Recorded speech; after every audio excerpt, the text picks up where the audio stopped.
Barka da zuwa D.m.k Production TV. Kuma na subscribe kana ku danna mana ƙararrawar sanarwa. Allah shiga gidan nan ana salama.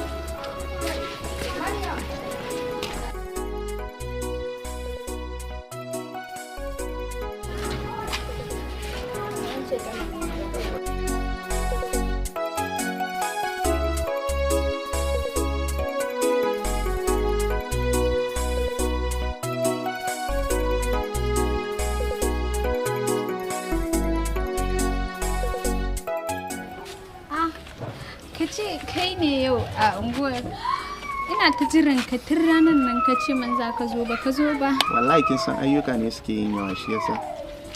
To ya garin ya kwana biyu. Wallahi kin san ayyuka ne sun yi yawa wallahi sai a hankali. Wallahi Allah. What? Yana nan ƙara karuwa da ba me ya aka yi na gani abu yau ne fa kan ruwan nan.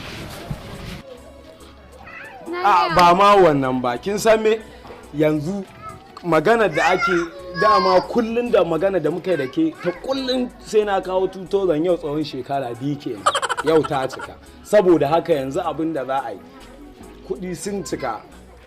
Oh ka ce kana nan kai ma kana lissafi. To ai ni tun jiya ma na gama lissafi na saboda ma na cire kuɗin sadaki kuɗin lefe amma kayan ɗaki na yi ni na hutar da baba. To yanzu to ne yanzu abin da ya rage maka ka je ka kawo 100,000 na sadaki sannan sai ka je ka canza wannan kayan in kai 100,000 na gudunmawa sannan ka je ka canza wannan kayan don ni ba na son shi yanzu ya garin ne yau haka yake duk abin da yake faɗa daidai ne ba wani tantama haka ne haka ne. To baba ni da aka ce kuma da ni fa za a yi kuma sannan a zo a ce in ba da 1,000 ai ni hede abu. Ni fa kaga ni in gaya muku gaskiya ni na canza wanda nake ni wannan nake. Wai kina nufin duk ba da ni dama ake ba?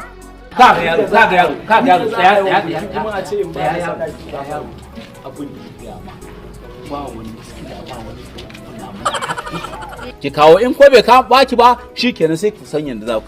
Ai wade ka gani wannan zai matsa mana kawai ka bari an jima ka dawo ni yanzu in shiga gida. Ai na manta ma ban gaya maka ba. Na siya ma sabuwar galleliyar waya. Dan Allah. Da gaske? Ha. Shikenan sai an jima. To shikenan na gode. Mana shawo mana kofar gida ko sai an jima.